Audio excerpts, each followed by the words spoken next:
Hello, hello, hello. Across the Spider-Verse we go. But before that, we are talking about the series finale of Ted Lasso. So join us.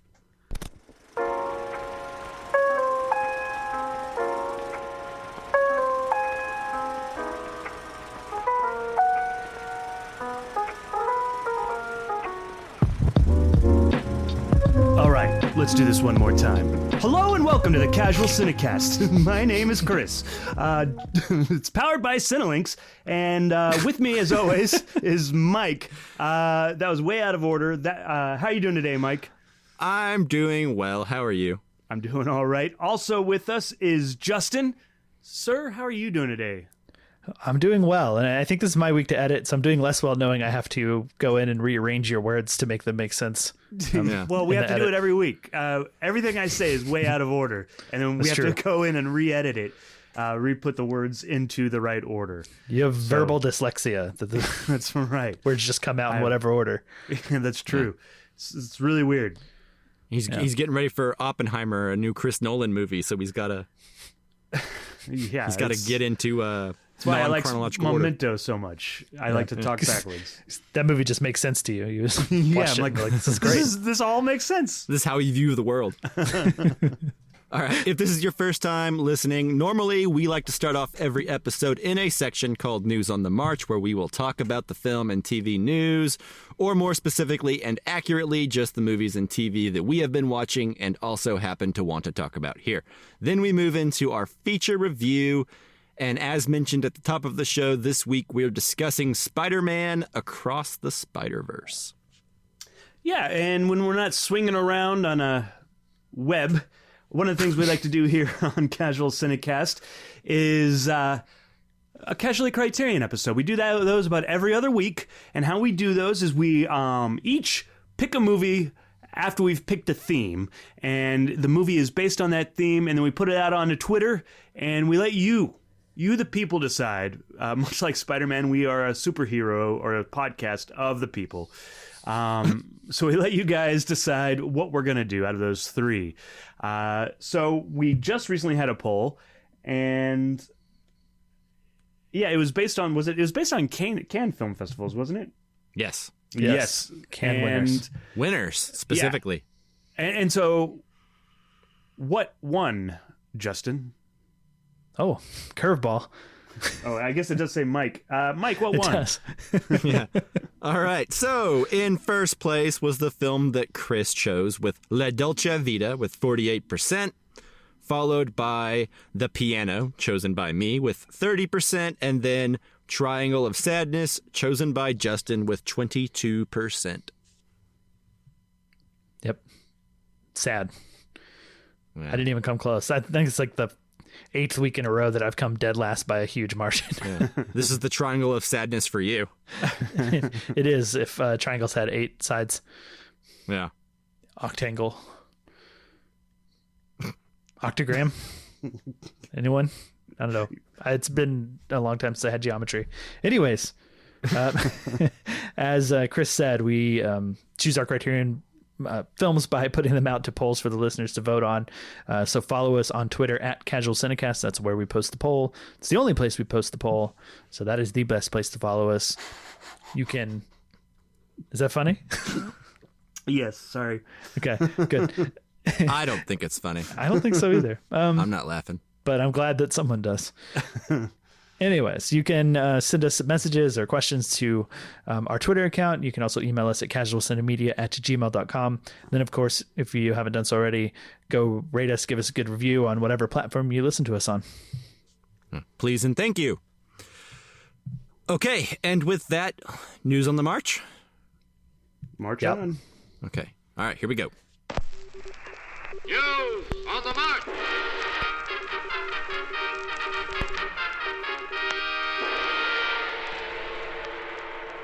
All right, Justin. What? So today in News on the March, we are only talking about one thing, and that is the finale of Ted Lasso, the series, not just season 3. Possibly. We don't know. They've kind of teased a little bit more, so we'll talk about that, I'm sure. But if you, the listener, don't care about Ted Lasso, keep listening. if you don't want to be spoiled, then probably skip ahead, right? Yeah, Yeah, Okay. I think so. Yeah, If you don't okay, care cool. about Ted Lasso, you can also skip ahead. I think you told them to keep listening if they don't care. Well, whatever. You know what I mean. If you don't want to be spoiled, then If you don't care be about careful, spoilers. ye who enter here. Yeah. Yeah. Everything's timestamped. Skip around as you please. You know what's going on. Okay, so Justin, what were your thoughts on season 3 of Ted Lasso, the finale, and was it satisfying, etc.? I thought season 3 was kind of a continuation of what the show has been. We recently talked about Barry wrapping up its series, and we talked about how that show evolved season to season and how that, kept it interesting and kind of grew, I guess either grew on some of us, like some of us like certain seasons better and when it had certain tones. I don't think Ted Lasso's like that. I think it's quite the opposite. To me, it felt, they kind of knew what worked, and maybe at times, at least early in season 3 and maybe places in season 2, I could feel them, sort of trying to recapture the lightning in a bottle that the first season was, and maybe trying too hard. But any complaint I have about the show is like really not just nitpicky, but maybe just irrelevant, because the tone of the show, at least for me, does not make me want to nitpick it. It makes me want to just kind of sit back and have a good time and enjoy Let the it pleasantness. happen to you. Yeah. It's like not a show worth getting worked up about anything, any shortcomings it may have. So, in some ways, those are very off my radar because I'm not very critical of the show. I just enjoy it and have a good time. The caveat to that is that I love soccer. It's my favorite sport and one of like my top 3 favorite things in the world. So this show speaks to me, and obviously involves things that I'm very, very, very familiar with. So there's a lot of inside jokes to get. A lot of things to enjoy. I do think this season kind of started out a little slow, made me wonder if they had maybe lost the spark in the first episode or 2. But once it got going, I felt like it returned to form. Sure. And ended up being really great. The one thing I will say before I toss it to someone else, because overall I'm very positive on the show. I have a weird relationship with this season because the things that happen for AFC Richmond echo in an eerily similar way to the things that happen to my team that I support that is in the Premier League this season. What team is that? That's Arsenal. Okay. Who they do play throughout the season. I think in this season it's the first team they try their triangle tactics. Their triangle of sadness tactics that he discovers on a fake mushroom trip in the Netherlands. But they lose, but they end up playing, like discovering how to play that style, and the they second score a half, goal at the end, and they're like, "Oh, I see how this works." So even though they lost, so my team did play them, but Mike, you asked me, I think when we started this season, of like, what if your team shows up and they're like assholes, Yeah, or like evil? That didn't happen. My team still beat AFC Richmond, so that's good. good deal. Yeah, but anyways, so there were times watching this season where, like, particularly towards the end, where AFC Richmond needed Manchester City to lose in order to, win the title, or they were playing Manchester City and they needed to beat them to keep their title hopes alive and keep it in their hands or something. And that's literally what happened to my team this season. So, and my team failed in real life, much like Richmond did.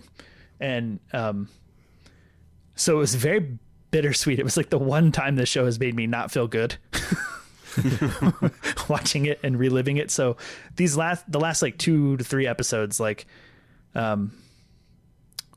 were an odd, bittersweet watch for me, compared to maybe how they were for other people.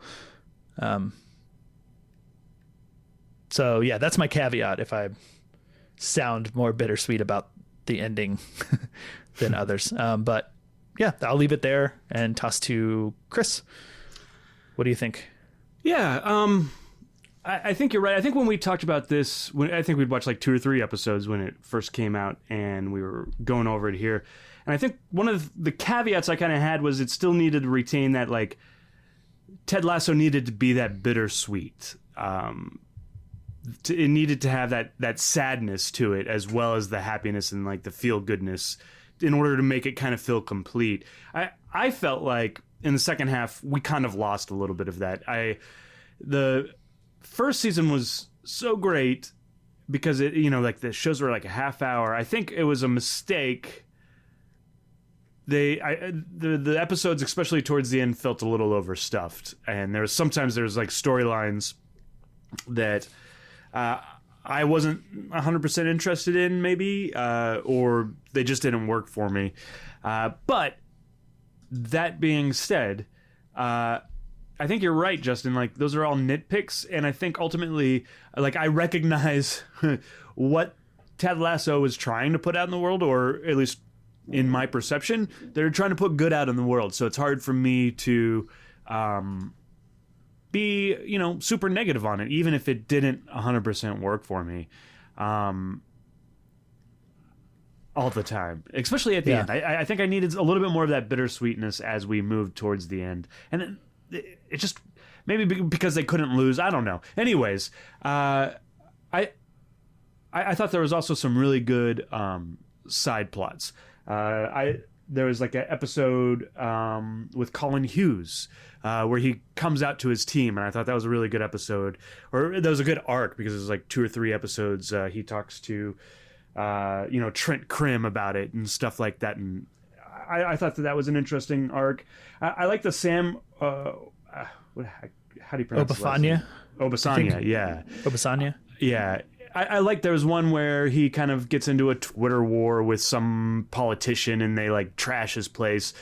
And I actually thought that his performance, I was like, oh man, he's more than just, a side character, like I thought he was really good in that. So there was good and bad. None of the acting was necessarily bad. Some of the side plots I think was, but like it's a warm blanket, and if you kind of turn off your brain, it's hard to dislike the show ultimately. I think so. Ultimately, I would say I felt like the third season is kind of where it went a little off the rails for me. But it's hard to be mad at it. Like, I think Mike kind of insinuated that there might be more to the show. I don't think Ted Lasso will be in any of the show, and that's good. And I don't know that I necessarily will be watching more, because I think Ted Lasso is really, for me, what anchored it. I certainly will wait for the reviews and to see how it is. So Mike, I think you are you've always been on the fence more than Justin and I. So where do you fall on it? Well, I've been thinking about that since the show ended. Yeah. I'm pretty conflicted about this season. I'm not going to lie. I was pretty conflicted about season 2. And I like season 3 less than season 2. Sure. I think you're right. It closes pretty strong. It gives closure to the character of Ted Lasso. And lots of other characters as well, in case they don't continue it. But ultimately, I don't get the joy from this show that everyone else does. Like, even when it's really happy and like trying to do good, I appreciate it more than I enjoy it.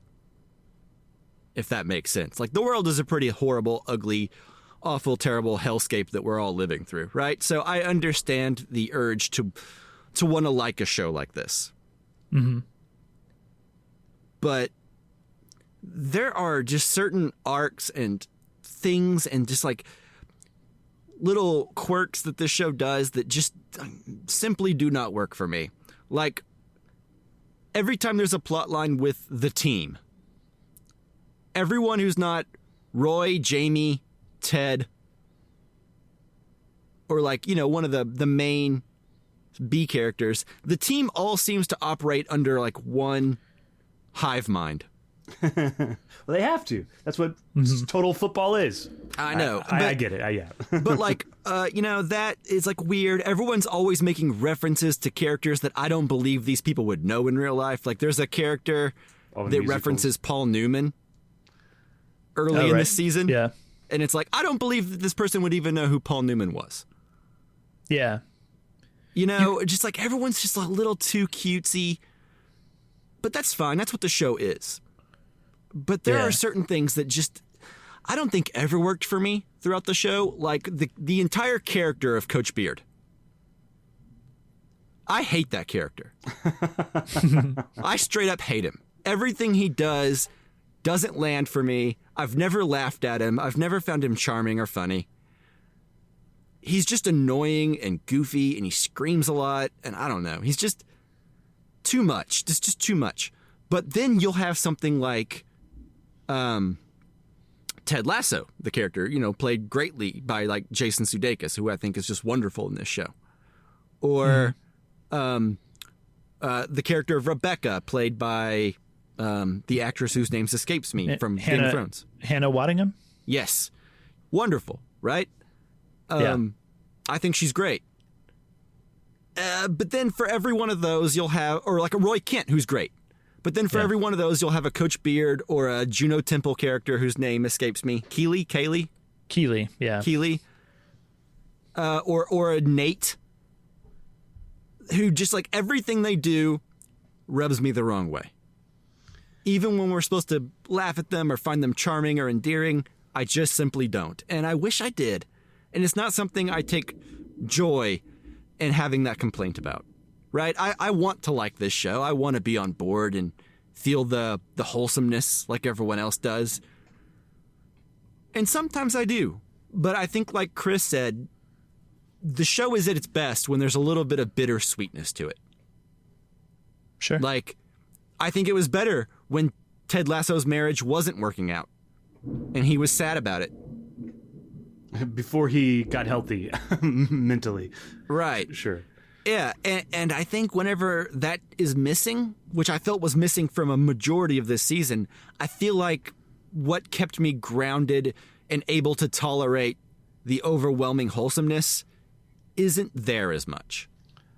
Yeah, I kind of think, to its detriment, there was less Ted Lasso this season, and there's more like side characters. And well, it's like they're preparing for a show without Ted Lasso. And that could be... and the side characters didn't always work. It just... Hang on, sidebar. Hold your thought, Chris, because I really want to hear you. But like, what is you guys' opinion on Coach Beard? Do you like him?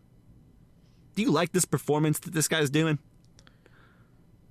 I don't think he's the greatest actor, and I think if he was having to do anything more nuanced than he was, or than he does, it would probably not come off great. But for what he does and how ineffective he is, like emotionally, I enjoy him. Like when he had his own episode, that's probably my least favorite episode of the whole series.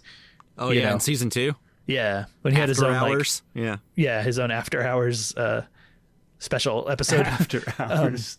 I didn't like that, but just like his occasional comments and stuff.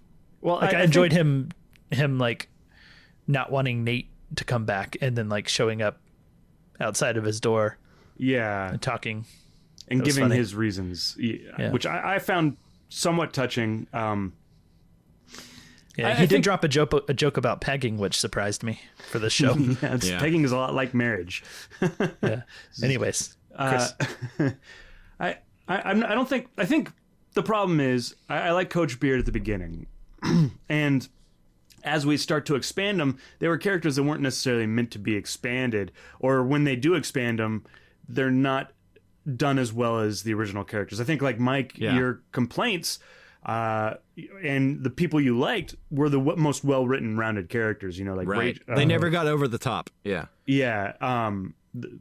what's her name? Hannah Wymington, did you say? Waddingham. Ted Lasso, Roy, Jamie. I think Jamie is the best arc of the whole series. Honestly. Sure. Yeah. Jamie or Ted. Yeah. Yeah. But seeing Jamie like having overcome all that stuff, and be a part of the team, but still have that, like, I don't know. I do like that. I think that's heartwarming. But then I think you get some of the other characters, and frankly, I liked Juno Temple, Keeley at the beginning. I liked what she had, but I think some of her side arcs, her arcs this season, didn't feel like they fit in with the rest of the season. Yeah, what even is her arc? Like, she's doing it on her own, and then she goes through a breakup and continues to do it on her own. I don't know. Like, you know what I mean? Like, what is... Yeah. Like, where did she arrive? You know what I mean? Like, I feel like some characters, they had no idea what to do with. Yeah. Like, Coach Beard started as, like, kind of a quirky guy. He was into chess. He had an unhealthy relationship that he was aware was unhealthy. And by the end of it, he's screaming all the time. He's, like, into weird drugs. He's into, like... hanging out in like a thong. Like, it's just like, it's like they just didn't know what to do with him. So they were like, let's just make him weird. He's a weird guy. That's what we've established. Part of it, you know? Yeah. I think one of the things, and we talked about Barry evolving, and one of the ways in which Ted Lasso did evolve is they got longer episodes, Yeah, I agree with you that was probably a mistake. And I think, keeping it more focused would have been better. Like, of course, I'm no expert or whatever. I'm just speaking from my opinion, but like keeping it a little bit more focused would have been a little bit better. And I think you may be right that they're like, well, Ted Lasso's a hit. And we know that Jason Sudeikis is going to be gone. We need to build up these other characters. So maybe that's why they decided to try to build up the other characters. I don't know, but it didn't 100% work for me. Ultimately, and that bittersweetness that I like craved and I needed, it kind of went away towards the end too. And maybe that was because they're winning and they needed to have a happy ending in that way. Right. But ultimately, there was something there that just didn't quite click for me like the first season did. I think the first season was really interesting because we were all stuck at home, and here, in a hellscape, and it was, I think, when Ted Lasso came out, our world was much worse, and we were very uncertain of what was going on. And here's this really comforting show that came out, and we like welcomed it, but it has been by critics and stuff, like, people hate it now. Do they? I thought everyone was still loving it. I've seen a lot of similar takes to yours, Mike, and Chris's about season 3. But ultimately, okay. I'm not mad about watching it. There are shows where I'm like, oh, like I won't finish it. And I'm not mad that I finished it. I'm just same. Yeah. If I can jump in and tell you guys why you're wrong. No. Absolutely, I would love to know. No, I'm kidding. I don't think you guys are wrong. I think a lot of what you're saying, I would even agree with most of it. It just falls into a point where I like personally just don't care. Sure. Like I get that things are sloppy. Characters don't go anywhere. Characters are ramped up, like even the new captain of the team who's grumpy all the time, and grumpy about the gay player not coming out to him. Right. Even that guy became more of a caricature of who he was. Yeah. For his like couple of lines that he had in season 1 or something, but I do wonder if maybe they felt like they knew Sudeikis was going to leave after season 3. Maybe he didn't want to do it any further. And some of these longer episodes and the way that characters do get, sort of built up and their arcs kind of dropped or quickly resolved. And just quick example, I think maybe the most egregious one that comes to mind is Sam and his struggles with getting on the Nigerian national team. And there was that guy who was like wanting him to come play in Nigeria, and he was basically blacklisting him from the Nigerian national team. And the way we resolved that whole story is just one shot of Sam in a Nigeria jersey on the field getting ready to play for Nigeria later, with no, at least to my recollection, there was no solving that problem. We just saw a shot. Oh, well, he eventually did, and we don't know how or why. Yeah. I feel like that entire character throughout the entire series, they didn't know what to do with. Yeah, and like him and Rebecca. Yeah, like the him and Rebecca sort of thing is a little weird. Yeah. It was weird and didn't go anywhere or amount to anything. It just felt like they were like, well, we got an episode quota to fill. Let's spin our wheels. Yeah, and we need someone surprising for her to be texting instead of Ted when it Lasso, doesn't turn out to be Ted, like we are fooling you or making you think. Right. But anyways, do you think that these sort of longer episodes, things getting dropped off and like sort of like trying to stuff a lot in, is a product of trying to potentially wrap the series up in the third season and fitting all this stuff in? Like, or would you rather, and I guess, would you rather have a fourth season and all of these episodes have been 30 minutes and us resolve all of this in more time? The latter, in my opinion. Well, because I think pacing is the issue for me that I found in this season. Because like 30 minutes, you're in, you're out. Nothing has a chance to really rub me the wrong way that much. I think if the arcs are the same, I don't think it would work as well for me. You know, like, because I don't want a half hour of something I don't appreciate. Maybe it wouldn't be so bad. I would say like a half hour and more focused on the more well-rounded characters, or focus on one character well-rounding them out. I do think also part of the product is Apple. I know one of the reasons we had got the After Hours Coach Beard episode last year was because Apple's like, oh, this is really popular, let's put in 2 more episodes. And so they had to like add 2 more episodes to it. And so I think the same thing might be the situation here, where they're like, hey, this is pretty popular, let's make this an hour long. You know, and I'm not sure, I don't know, I'm not privy to these informations, but I do think it smells to me of like executive meddling, where like, let's make this an hour long, where it was kind of, let's focus it up. And that was one of the things I liked about Barry, I felt like always could have gone longer, but they kept it focused. It was always, you know, like even the last episode where you're like, how in the world are they going to wrap all this stuff out, was longer at 35 minutes instead of 30, you know? Like, yeah, but usually the show was very like adherent to that, like no more than 40-minute runtime, you know? Yeah, sure. Yeah. And Barry, and I think it actually worked for Barry, because things, if you explored Barry in a bigger context, it would reveal itself to be silly, Right, which exactly. Barry was. Yes. And the same thing with Ted Lasso, is as you start to explore these worlds, the world, you know, like it's just kind of reveals itself to be a little bit more silly, and the premise doesn't work as well. Anyways. Yeah, I completely agree, because that's one thing that I always thought about Barry, where I'm like, I want more, but then I'm like, well, I guess it's better to be left wanting more than to start seeing the seams of the writing. Yeah. Or whatever. And I just remember, like, at the beginning of this season, I kept being like, why is this not working for me at all? And then every time I would click the remote to see like how much longer I had left in the episode, and it was always like 60% through the episode when I started to feel that.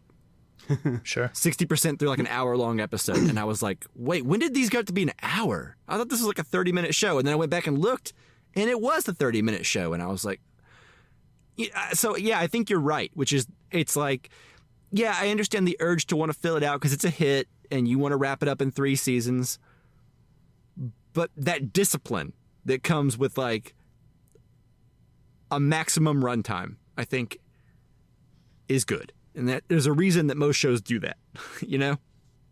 Sure. Yeah, it's an interesting thing. I was real excited by when TV was no longer constrained by commercials, or like that. They're like, well, this Mandalorian does this really well, actually, where they'll have like a 15-minute episode, and then they'll have like a 30. They've never had a 15-minute episode. Well, maybe I'm exaggerating a tad, but yeah, they'll have a much the shorter shortest episode was like 25 minutes of actual story, not counting credits. Yeah. So, anyways, but yeah, Mandalorian I think uses it pretty well and Mandalorian will even do like, it feels like different genres sometimes, so sometimes they're like, this is a Saturday morning cartoon, and then sometimes it's like, this is closer to, what was the Tony Gilroy TV show? Right. Yeah. Anyways, where we need an hour. So anyways, I think that kind of wraps up Ted Lasso. Do you guys have anything else?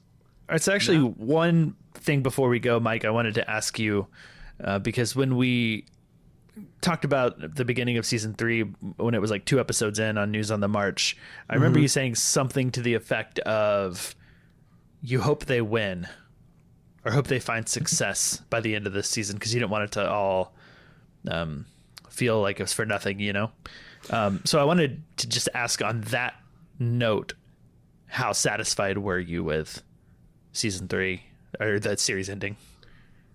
Honestly, not very. Let me be clear. I don't think it's that I didn't want it all to feel for nothing per se. Let me explain myself. Maybe it'll amount to that same thing. I don't know. But mainly, it seemed like the show kind of went out of its way in the first 2 seasons to show how bad at his job Ted Lasso is. Mm-hmm. Like, other than affecting a few characters personally and making them like him, I don't see why he deserved the job, even if he was really nice. And by the end of season 3, they addressed that a little bit. Like, they didn't make it unbelievable, the kind of turnaround they had, Mm-hmm. But ultimately, I think the show's just not interested in being like a sports comedy at all. Really, it's just another workplace comedy, dramedy. Yeah. And they could literally be like selling newspapers or be a competing advertising company. It doesn't make, they could be doing anything. Like, it focuses so little on that aspect of things. Yeah. Like, even the culture of football/soccer all over the world is such a huge deal. And the people love it so much. And they have a little bit of that in season 1, maybe. And those characters are kind of reoccurring throughout the show. But I feel like the show could have gone a little harder into that element of things and probably been more enjoyable, or at least more balanced. Mm-hmm. I don't know. I mean, what do you feel? Well, there's a thing in like American sports where we have playoffs and, like, in theory, the best 2 teams play each other at the end of this every season for the championship. Yeah. And soccer in England, in Europe in general, doesn't have it, right? Like, you just play out your schedule. You play all the games of the regular season, and whoever has the most points wins, and there's no playoffs, right? So, that's a joke in the show. Yeah, that actually was a pretty good scene, actually, that addressed that, where they were explaining to Ted, like, how much they could lose or win and still, like, be considered, like, victorious or, like, successful or whatever. Yeah. But also, it's frustrating that he doesn't know that at this point in the show, near the end.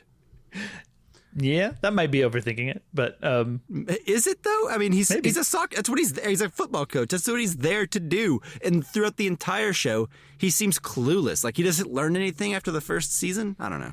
Yeah, he knew that the guy was offsides. He did. He learned offsides, which he'd been working on for a very long time. There you go. Supposedly hard to do, but there are a lot of scenarios in it, like, that happen where you can win your final game of the season, but you're relying on somebody else to lose to, like, win the championship or finish a place higher. And it's exciting. It's dramatic because you have to kind of pay attention to, like, certain things, but it's not quite the same as, like, playoffs. And just from an American sensibility, not that you're a sports guy, because I know you're not. Yeah. But I was just wondering how that sort of thing felt, where it didn't matter that Richmond won. They still didn't win the championship because somebody else won their game. Right. it's a bit like the championship was won off screen by someone else. Yeah, basically, I don't know or care about the actual rules or the technicalities of whatever they're doing. But I guess what I want is like a sense of accomplishment in the arc of the characters, right? Like I want them to walk away having accomplished something, you know, or whatever, right? Whether that's, you know, like a Remember the Titans kind of thing where it's like they overcame their self-differences and personal level, you know, or whatever, right? Like it's like but like I said, ultimately the show doesn't really have that on its mind. I think what we're supposed to take away is that, what is it, Trent Krim call it, the Ted Lasso way, touched the whole town and fandom in a way that hopefully will permeate going forward, right? Yeah. That's the real victory. Go ahead. Yeah, Chris. I mean, I kind of think that's Ted Lasso's not like obviously into football. He's into the American football, but what he does, he's more of a life coach. He's about empowering people. I think. So it doesn't bother me that he doesn't know about football. Yeah, but he does also, in that Amsterdam episode, he dreams up on his own without any awareness of it. Like, he came into it the on most its own. like revolutionary tactics that happened ever in football, I think, pretty much. Yeah, but a little more of that, funny. honestly, throughout the show would have been more satisfying and less frustrating for me. Like, Okay, I get it. Because, like, that actually showed me that he was interested in his job.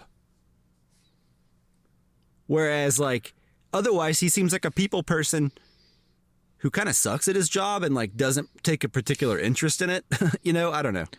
Yeah, I'm more with Chris that he's a bit more of a motivational mentality, because like you might find that more often than you think, where like head coaches, you know, he's got, you know, NFL teams, they have a offensive coordinator, defensive coordinator that is like, that's their job, is like leading the tactics of the offense. And you know, Coach Beard is a bit more of that in this, and the head coach is a bit more firing people up.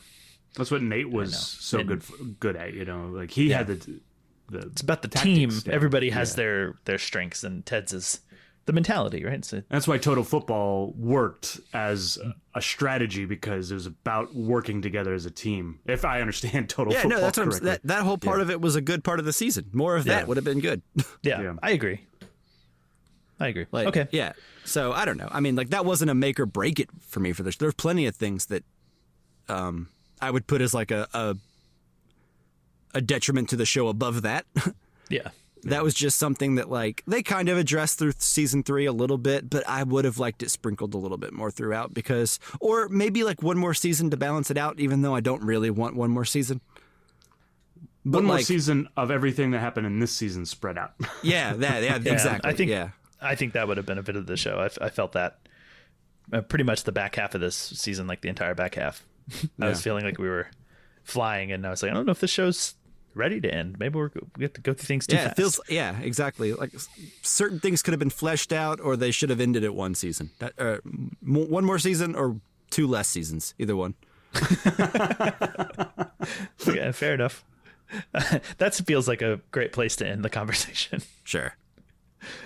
So yeah, moving on. Okay, so that does it for News on the March. So right now we should move into our review for Spider-Man Across the Spider-Verse.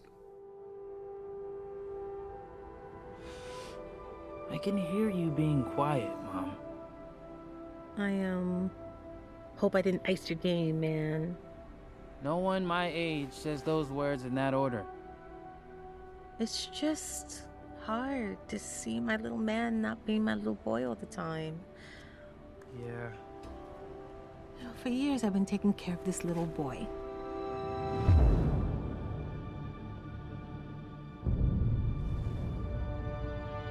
Making sure he is loved, that he feels like he belongs wherever he wants to be. He wants to go out into the world and do great big things. Not bad, kid. And what I worry about most I love you, Miles. is they won't look out for you like us. Miles! Want to get out of here? Wherever you go from here, you have to promise to take care of that little boy for me. Make sure he never forgets where he came from. And he never doubts that he is loved. And he never lets anyone tell him that he doesn't belong there. Okay, so as always with our newer films, we will be doing a spoiler-free section up front. We'll give our general thoughts and how we feel about the film without giving away any major spoilers. So if you have not seen Spider-Man Across the Spider-Verse, you can continue listening. And before we get into spoilers, we'll give you a warning. We'll play a bumper so that you have plenty of time to pause the podcast, go watch the movie, and come back and finish listening.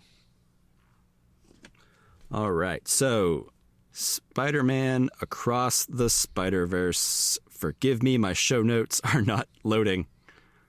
I know, I apologize. Do you need me to take it? Be weird for me, but yeah, sure.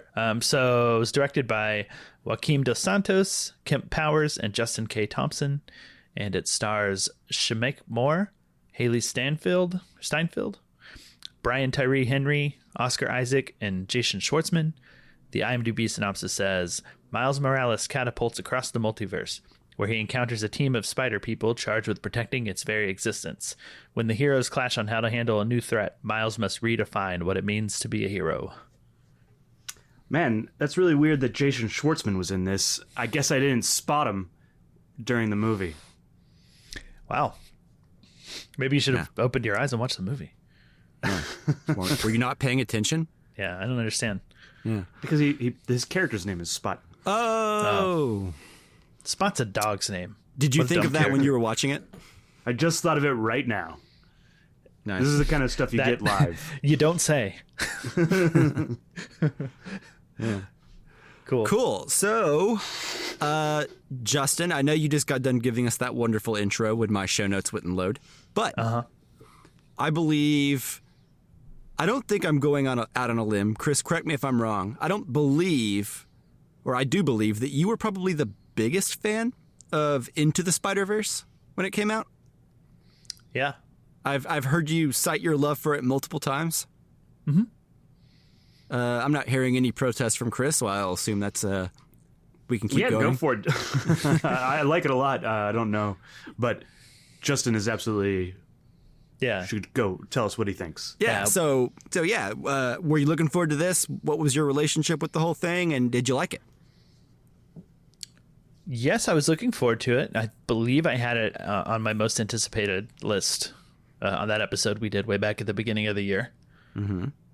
Unless somebody else stole it from me, but it was a plan to be on my list, and I assume it made it. I forgot your other questions actually, but except for did I enjoy it, which I'll get to in a second. I did really like Into the Spider-Verse. I thought it was great. Part of that was because I had low expectations, and I walked into the theater not excited to see it, and it totally turned me around and surprised the heck out of me, and I thought it was great. And I think my evidence for why I would say that it's my favorite, or I like this the most, is because it's my favorite Spider-Man.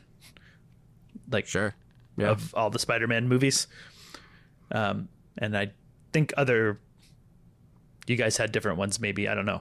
But so this I was very excited for. I was excited to see, how they push the envelope with animation more, and just the fun they have with like the Spider-Verses and the multiple Spider-Man. Like I think it's a lot of fun. I thought, and in general, I don't love Spider-Man.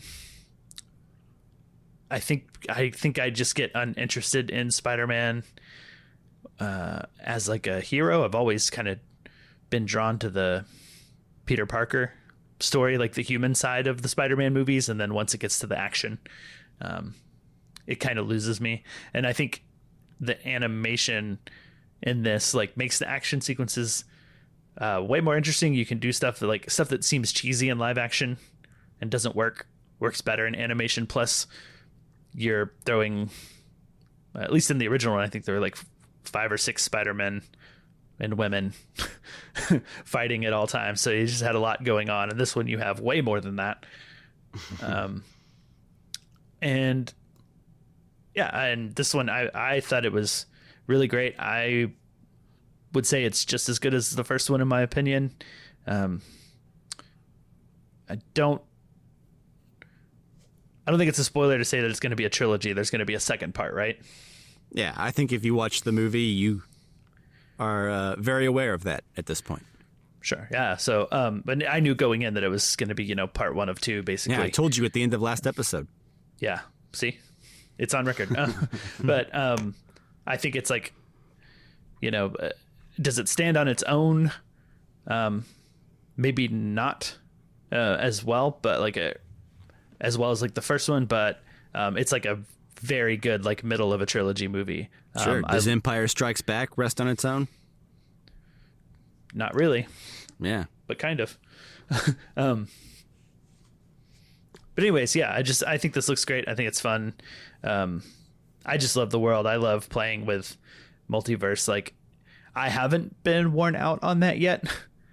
I don't know if we're close to that between Loki and all the Marvel multiverse stuff and everything everywhere all at once and whatnot.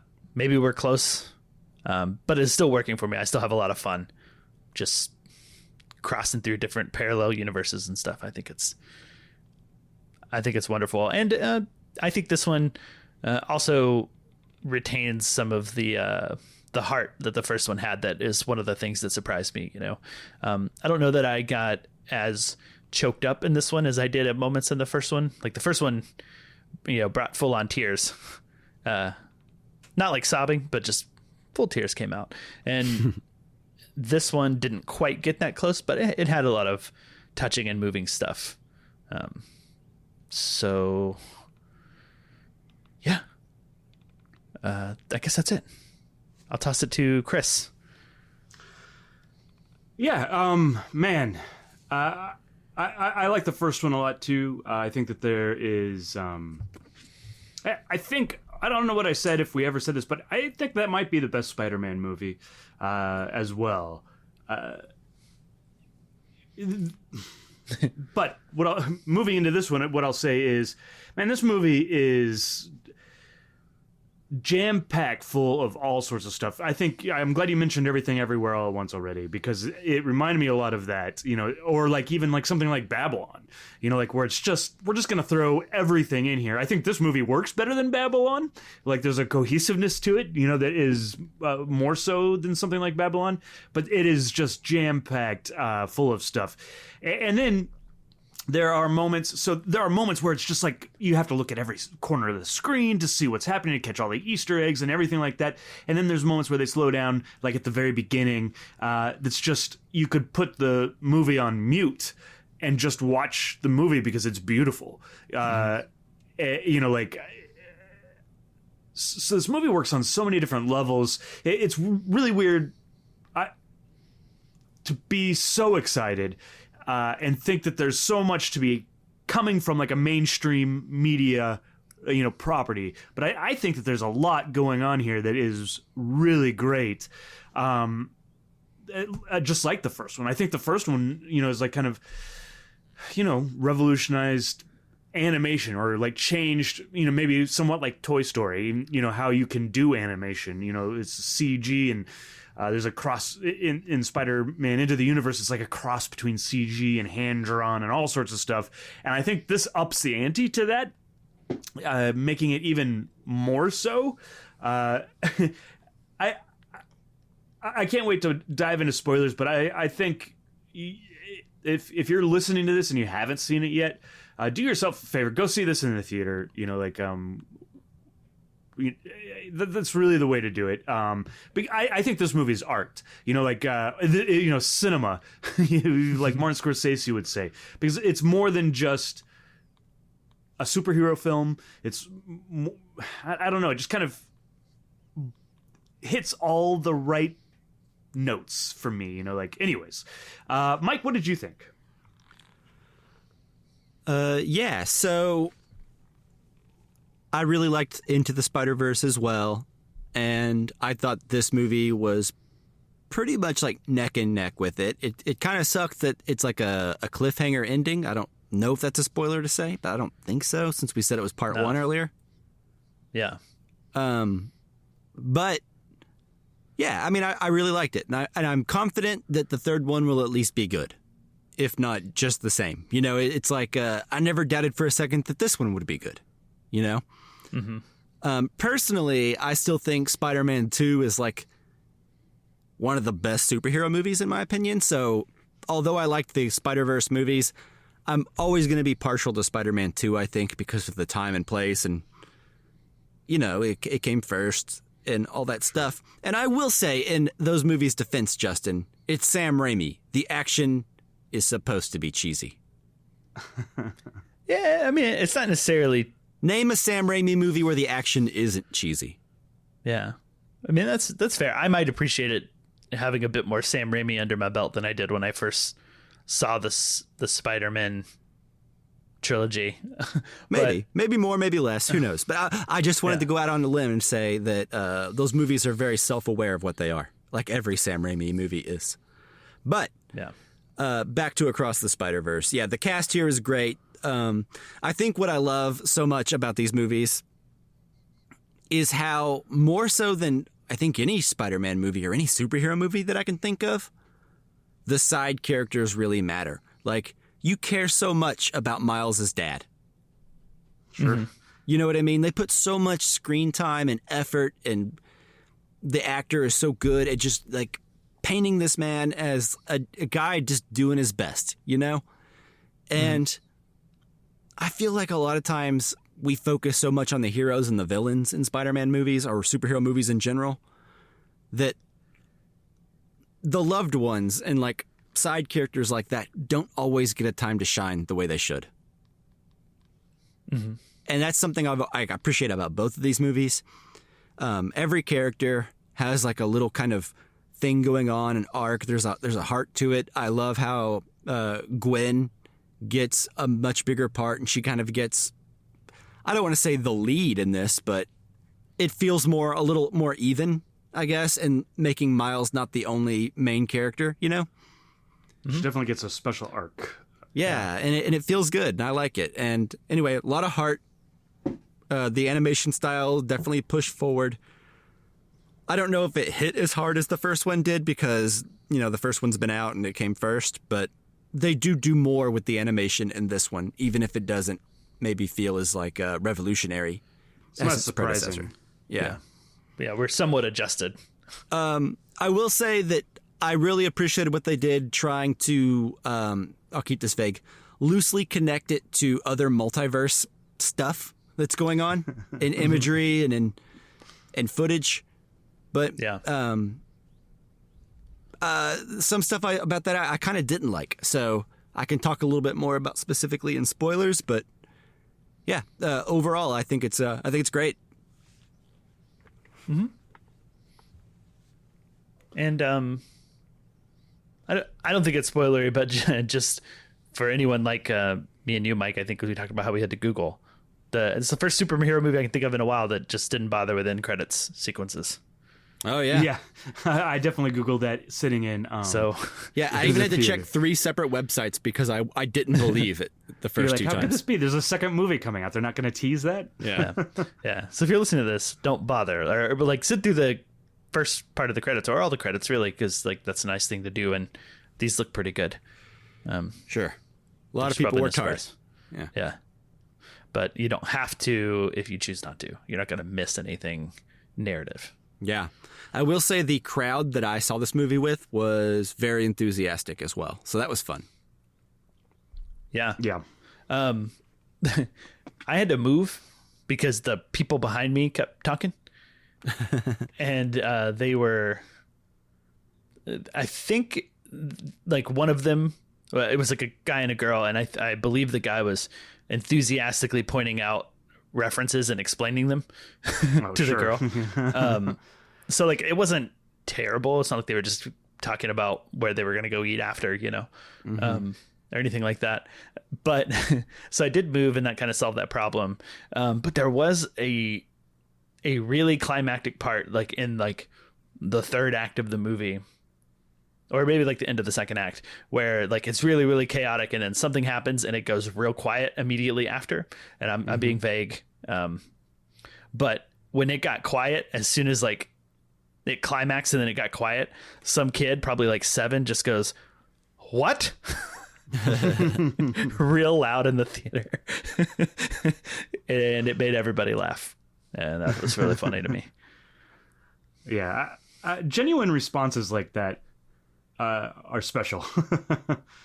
So I like those. Yeah. One thing I appreciated about this one quite a bit is, there is a multiverse in this movie. So I like how each of those universes felt different visually, So the animation is constantly changing and fluctuating throughout the movie. And I really appreciated that. It's subtle. They don't have to do it, but I like how, sometimes it's more watercolory. Sometimes it's not, sometimes it's more hand-drawn. Yeah. Sometimes it's more like collage-y, like cut out shapes and stuff. Yeah. Yeah. Yeah, I think for me that's what stands out the most in this movie. There are really great characters, like like the dad and the mom gets a lot more to do in this movie than she did in the first. Gwen gets a lot, but to me, as much as I love all those characters, the thing that stands out the most is the animation. Because sometimes it's just so beautiful, and it's a thing I don't know that I ever expected to see in a mainstream animated film. Like you might see something, like a short film that's, on the internet or something that's similar to this, or animated in a similar style of one of the the universes that they go in. But this is done in like 15 different animation styles that are weird, that I love. I think, I think one of the things Justin and I were talking about right before we recorded is there's 3 directors on this, and there really needs to be. It feels like, I don't know exactly how they split up the chores and all that stuff, but like there's so much going on in this movie. Somebody's got to keep track of, like they've got to split it up. It feels like. So yeah. I think that's one of the things for the, like, even people who maybe aren't into superhero movies. There's so much to see, and it's also one of those things that keeps me wanting to go back to this movie. Like, I've seen Into the Spider-Verse a few times, and I feel like there's so much I'm missing just because I can't look everywhere at once. And this movie, I feel like, doubles or maybe even triples down on that feeling. Sure. Like I don't think watching it again would even give me half of what's there for me to get. Yeah. And that's not counting all this. Experts. Yeah, that's exactly. That's not counting all the stuff that I don't know because, I haven't read the comics. Like I talked to a friend at work about it, who hasn't seen it yet, but he was explaining so many of the like alternate Spider-Man characters to me and who they were. He was like, "Is this Spider-Man in it?" And I was like, "I don't know. Maybe." I didn't know that was a thing until you just said I don't know who that is. So if you're really into it, you've probably seen this movie already, but I can only imagine the amount of just like fun bits and pieces that, like, Sure. you can probably watch this movie 10 times, and find something new every time. Yeah. But I think what makes these movies so strong is that despite all of that, like, it's visually crazy. You could watch it over and over and still catch new stuff. There's Easter eggs, etc.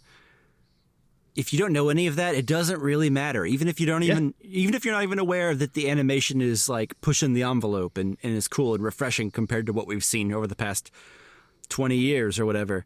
Even if you're ignorant to all that and you're just watching a cartoon, it's a great story that's grounded about a guy named Miles trying to be a good dude.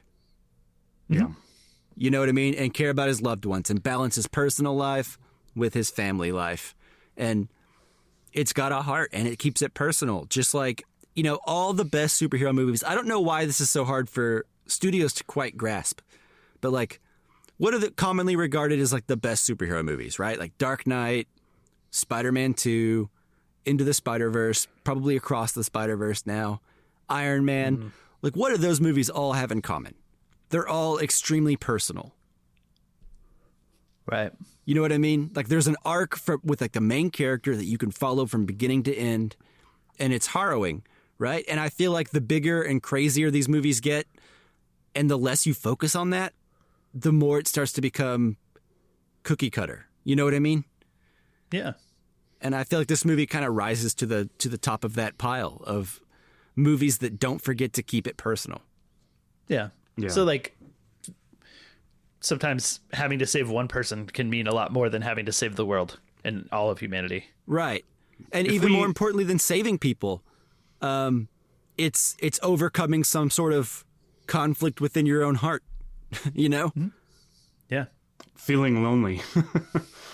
Yeah.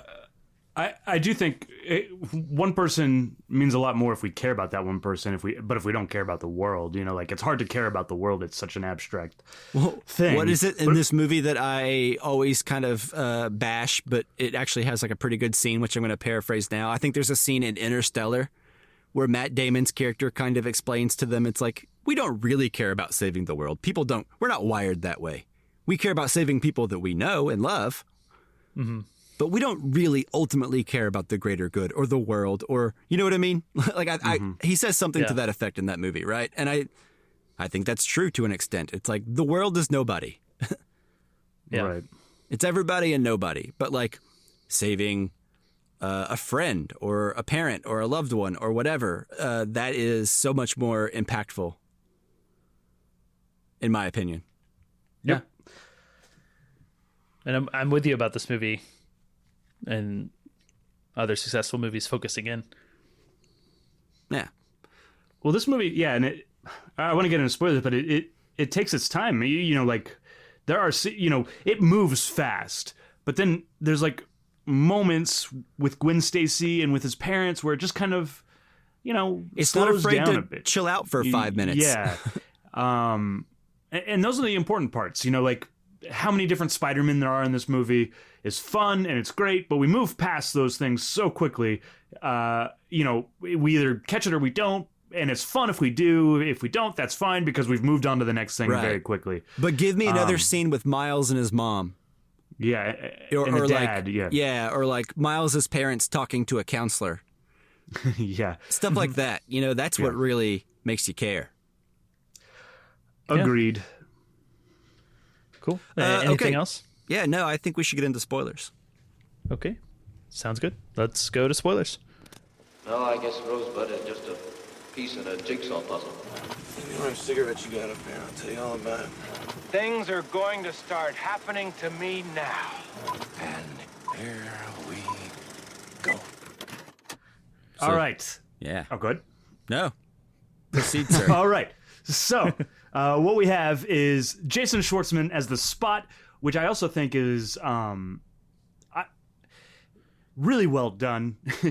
By the end, it feels like a well-rounded character. At first, you think it's just going to be this, like, you know, villain of the week, or like the beginning villain that he has to move on to get to the, you know, the next thing. Yeah, I was totally surprised with the idea that he kept coming back and getting more villainous as the movie progressed. Yes, and so great. And I love, because I love this moment in the first Spider-Man where he throws the bagel and hits the guy in the head, and that's the Spot, you know? I think that's really great. But then it's just, and then the art of the Spot as he goes from universe to universe, and then finally at the end, it's like he's not even completely drawn. It's like a maniac is drawing him, you know, like he's like scribbled.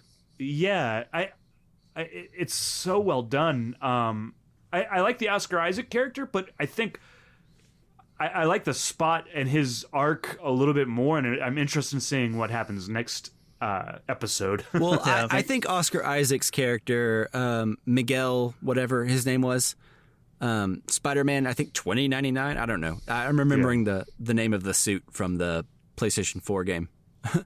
But Oscar Isaac's character's suit is one of the optional suits you can get in the PS4 game, by the way.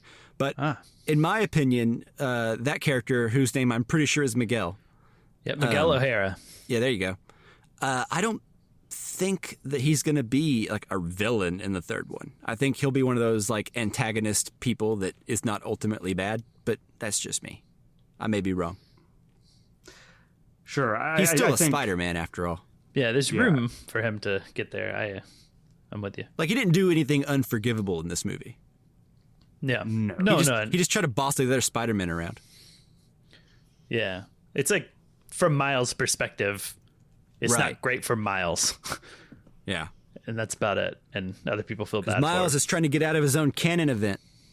I like love a how that's selfish done Spider-Man. too, because there's been so many Spider-Man movies, that I love that they're using the word canon. It's like almost it's really meta in this, and especially in that section where they're like, well, we got to let these canon things happen, otherwise who knows what's going to happen.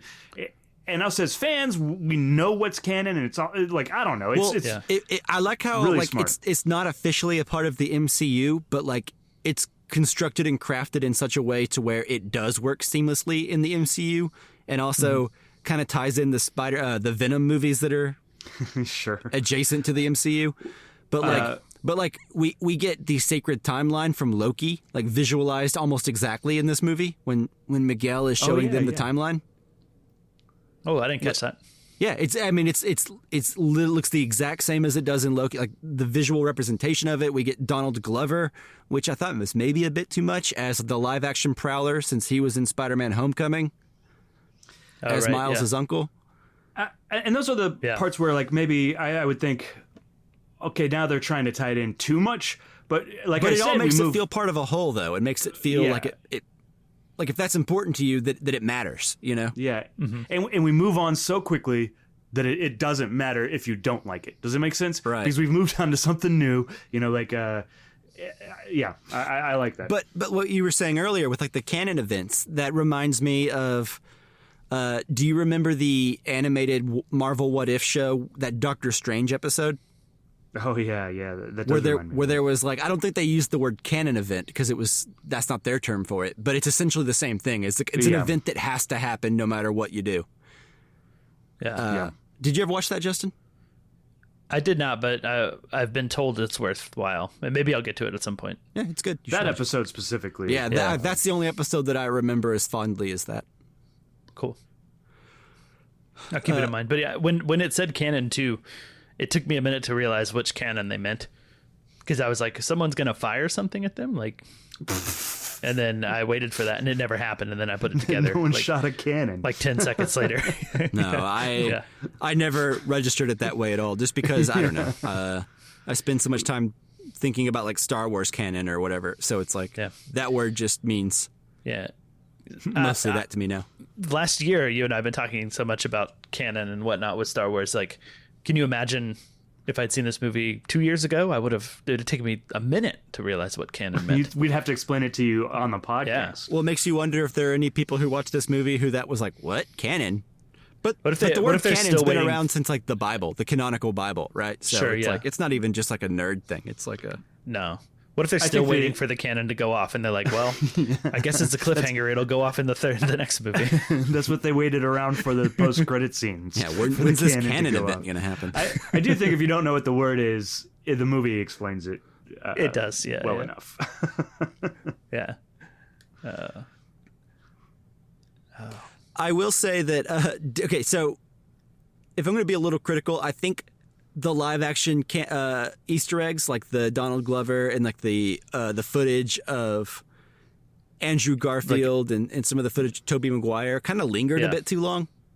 Yeah. They were like, they didn't let it just be there and you have fun finding it. It was like, look at this. Yeah, the animation Easter eggs go by so quickly, but the live action ones, they really wanted you to catch. Mm-hmm. And I wish that maybe they would have treated them with the same throwaway attitude as the rest of the gags, because I feel like, especially the Andrew Garfield footage of him over like Dennis Leary's, Gwen Stacy's dad, I feel like they lingered on that a bit too long. I don't know. Yeah.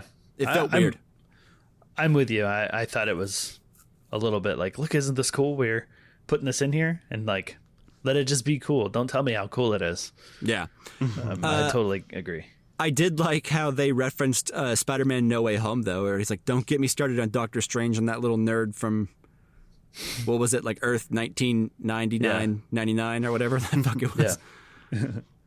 Yeah. I do want to go back just a little bit to talk about my favorite thing about like the Spot character is starting out with like him being like full comedy, basically. Like, yes, like he was very, very funny.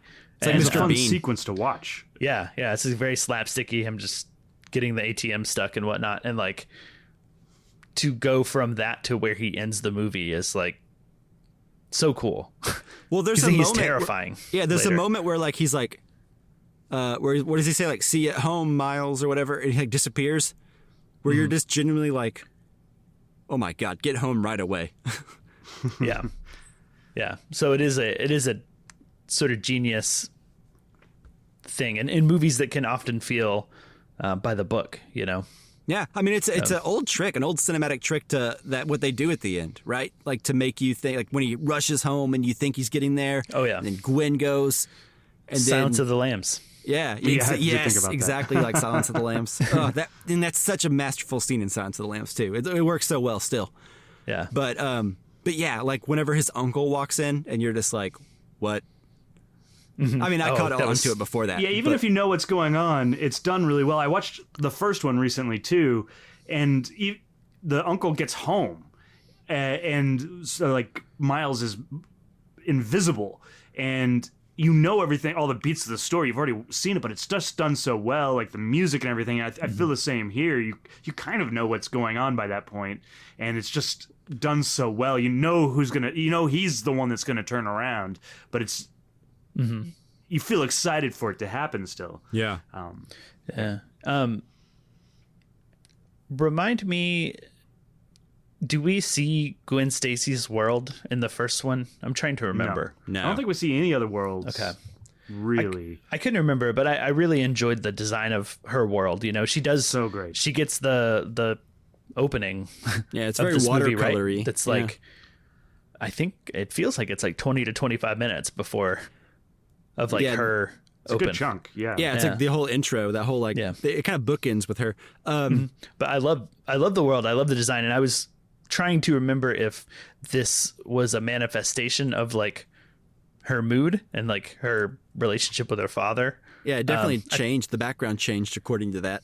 Yeah, but I thought it was great, and it, as overwhelming as this movie can be, there was a minimalist aspect to the world around her when she was in her world that both looked great and was appropriate to the story and the tone. Yeah. You know what it reminded me of? Like the background, it was very watercolory with a kind of like loose outlines of buildings and windows and stuff for the cityscape. It reminded me of the backgrounds and those old Disney stuff from like the 60s or whatever, like 101 Dalmatians. Oh, yeah. Where like everything's kind of sloppy. It's sloppy and it's like static. When things are static, you know that nothing's going to like touch the stack of books in the corner, right? Because it has this look to it that doesn't, and everything that moves looks a little different. Yeah, I mean, it still looks good, but it looks very stylized and of a certain era. I liked Vulture in that the Da Vinci Leonardo Vulture. Da Vinci Vulture. I thought, and it's animated completely different too. It's like paper. Yeah. I thought that the whole opening sequence for me, like that was amazing. That's the part where I could watch that. You know, it doesn't necessarily need to. The sound doesn't necessarily need to be on. I can appreciate it just visually. You know, that's what I really liked. I also liked, and I didn't think I was gonna like him when he first showed up in the movie, but Daniel Kaluuya's character. What is his name? He's the basically Sid from Hobie? Sid and Nancy. Hobie, yeah. I really I ended up liking him a lot. I don't know what did you guys fall on Hobie? Once I was able to adapt to his voice, I liked him. But for like the first 5 things he said, I couldn't understand. Oh, yeah, it was like very, very heavy English accent, and I think he's even spoken like unexplained, or there was like a Cockney rhyming scheme thing that was explained, right? Yeah, one of them.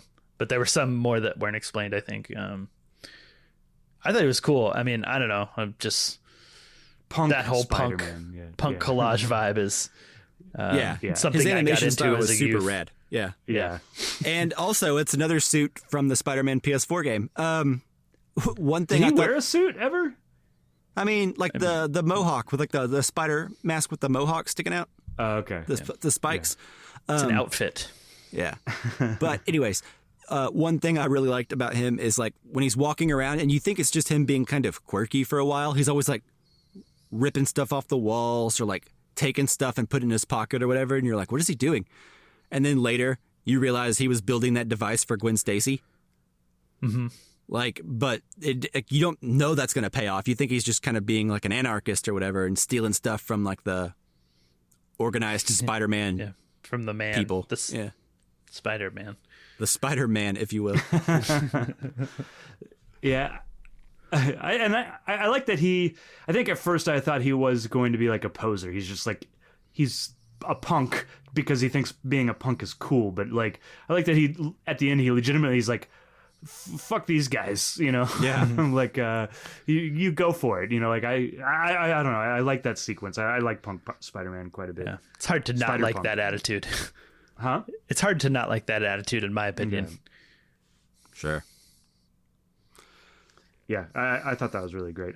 This movie, man, I hope that the third one, I mean, if it's good, it's going to be a great trilogy if the third one's just good. But like, man, that's what I'm saying. As long as it's just good, then we've already come out on top. Yeah.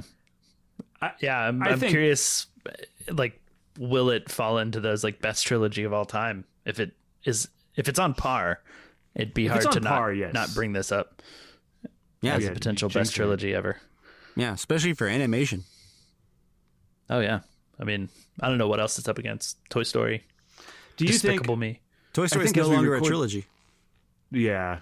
Well, this they probably won't ruined be it with one that day. fourth one that they didn't need to make. Yeah, this won't be one day either.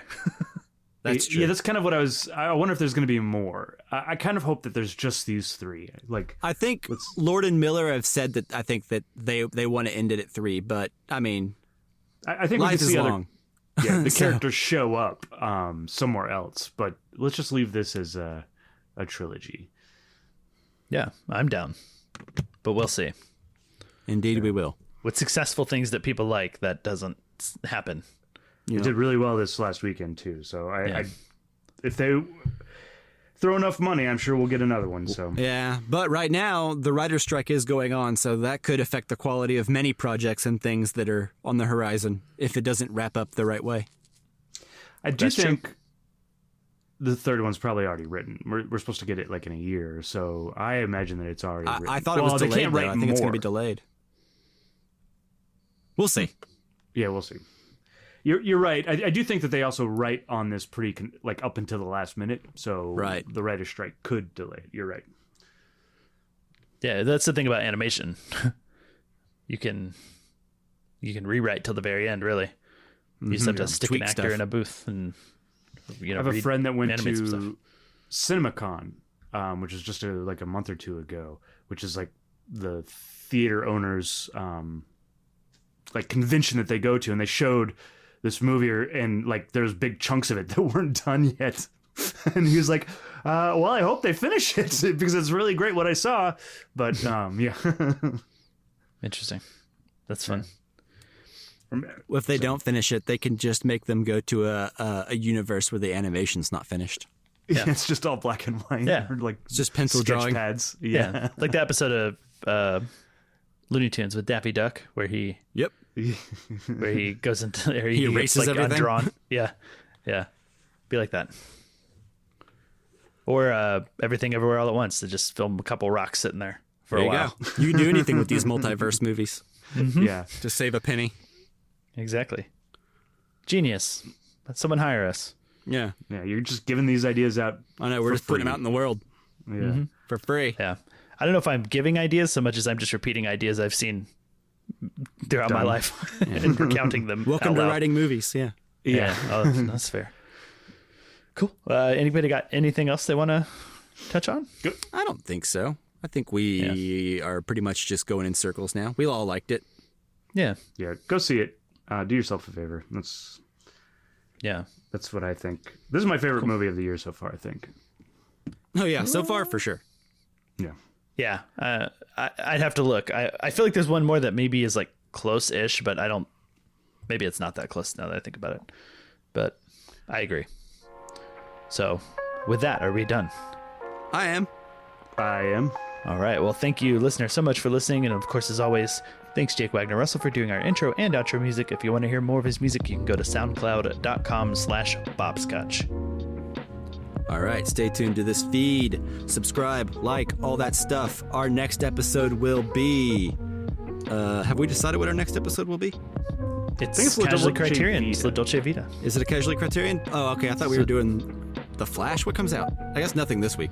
Transformers came out this week. Oh, yeah. Flash, I think, comes out next week, and then I think the last weekend is Indiana Jones. All right. Well, anyway. All right. So, La Dolce Vita. Here we go. Yeah, big one. Yeah. This will be my first rewatch of that movie in like 12 years. Yeah, it's been a while. It'll be great to go back to it. Yeah. Agreed. All right, guys. Thanks so much for listening. We really appreciate it. And as always, like and subscribe. I don't know why I'm saying that. Yeah, we'll see you next that. time. Yeah. Stop it. Bye. You can never say it too much.